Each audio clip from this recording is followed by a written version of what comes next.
पत्नी का भूत। एक आदमी की पत्नी अचानक से बहुत बीमार पड़ गई। मरने से पहले उसने अपने पति से कहा, मैं तुम्हें बहुत प्यार करती हूँ, तुम्हें छोड़कर नहीं जाना चाहती। मैं नहीं चाहती कि मेरे जाने के बाद तुम मुझे भुला दो और किसी दूसरी औरत से शादी करो। वादा करो कि मेरे मरने के बाद तुम किसी और से प्रेम नहीं करोगे, वरना मेरी आत्मा तुम्हें चैन से जीने नहीं देगी। पत्नी का भूत। और इतना कहकर वो चल बसी। उसके जाने के कुछ महीनों तक उस आदमी ने किसी दूसरी औरत की तरफ देखा तक नहीं, पर एक दिन उसकी मुलाकात एक ऐसी लड़की से हुई जिसे वह चाहने लगा। बात बढ़ते बढ़ते शादी तक आ गई और उनकी शादी हो गई।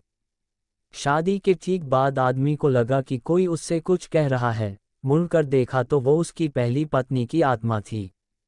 आत्मा बोली, तुमने अपना वादा तोड़ा है, अब मैं हर रोज तुम्हें परेशान करने आऊंगी। और इतना कहकर वो गायब हो गई। आदमी घबरा गया, उसे रात भर नींद नहीं आई। अगले दिन भी रात को उसे वही आवाज़ सुनाई दी, मैं तुम्हें चैन से नहीं जीने दूंगी। मैं जानती हूँ कि आज तुमने अपनी नई पत्नी से क्या क्या बातें की। और उसने आदमी को अक्षरश एक एक बात बता दी। आदमी डर कर कांपने लगा। अगले दिन वह शहर से बहुत दूर एक जैन मास्टर के पास गया और सारी बात बता दी। मास्टर बोले, ये प्रेत बहुत चालाक है। उद्धरण चिन्ह, बिल्कुल है, तभी तो मेरी एक एक बात उसे पता होती है। आदमी घबराते हुए बोला। मास्टर बोले, कोई बात नहीं, मेरे पास इसका भी इलाज है।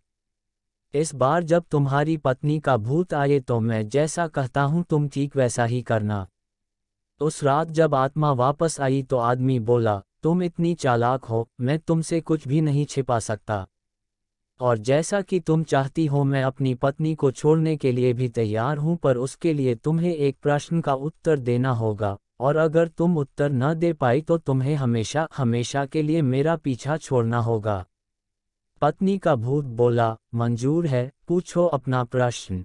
आदमी ने फौरन जमीन पर पड़े बहुत सारे छोटे छोटे कंकड़ अपनी मुट्ठी में भर लिए और बोला, बताओ मेरी मुट्ठी में कितने कंकड़ हैं। और ठीक उसी समय भूत गायब हो गया। कुछ हफ्तों बाद वो एक बार फिर से जैन मास्टर के पास उनका शुक्रिया अदा करने पहुंचा। मास्टर, उस भूत से मेरा पीछा छुड़ाने के लिए मैं जीवन भर आपका आभारी रहूंगा। आदमी बोला, पर मैं ये नहीं समझ पाया कि आखिर उस प्रश्न में ऐसा क्या था कि एक झटके में ही भूत गायब हो गया। मास्टर बोले, बेटा, दरअसल कोई भूत था ही नहीं। उद्धरण चिन्ह, मतलब? आदमी आश्चर्य से बोला, हाँ, कोई भूत था ही नहीं, दरअसल दूसरी शादी करने की वजह से तुम्हें एक अपराधबोध महसूस हो रहा था और उसी वजह से तुम्हारा दिमाग एक भ्रम की स्थिति पैदा कर तुम्हें भूत का अनुभव करा रहा था, मास्टर ने समझाया। पर ऐसा था तो वो मेरी हर एक बात कैसे जान जाता था? आदमी ने पूछा। मास्टर मुस्कुराए, क्योंकि वो तुम्हारा बनाया हुआ ही भूत था, इसलिए जो कुछ तुम जानते थे वही वो भी जानता था। और यही कारण था कि मैंने तुम्हें वो कंकड़ वाला प्रश्न पूछने को कहा, क्योंकि मैं जानता था कि इसका उत्तर तुम्हें भी नहीं पता होगा और इसलिए भूत भी इसका उत्तर नहीं दे पाएगा और तुम्हें तुम्हारे दिमाग की ही उपज से छुटकारा मिल जाएगा। उद्धरण चिन्ह, आदमी अब पूरी बात समझ चुका था। उसने एक बार फिर मास्टर को धन्यवाद किया और अपने घर लौट गया। कई बार हमारे मन में भी किसी पुरानी बात को लेकर एक गिल्ट फीलिंग रह जाती है। कहानी में भूत का आना उसी तरह की फीलिंग का एक एक्सट्रीम फॉर्म है। पर अधिकतर मामलों में हम किसी पुरानी घटना को याद कर अफसोस करते हैं और कभी कभार खुद पर क्रोधित भी हो जाते हैं। ऐसा बार बार करना गलत है। अपने भूत की वजह से अपने भविष्य और वर्तमान को बिगाड़ने में कोई समझदारी नहीं है। इसलिए अगर आप भी किसी पुरानी घटना की वजह से अपराधबोध महसूस करते हैं तो ऐसा ना करें। गलतियां करना मनुष्य का स्वभाव है, सभी करते हैं, आपसे भी हुई तो कोई बात नहीं। उस घटना को पीछे छोड़ें और अपने जीवन को सार्थक बनाने की दिशा में काम करें।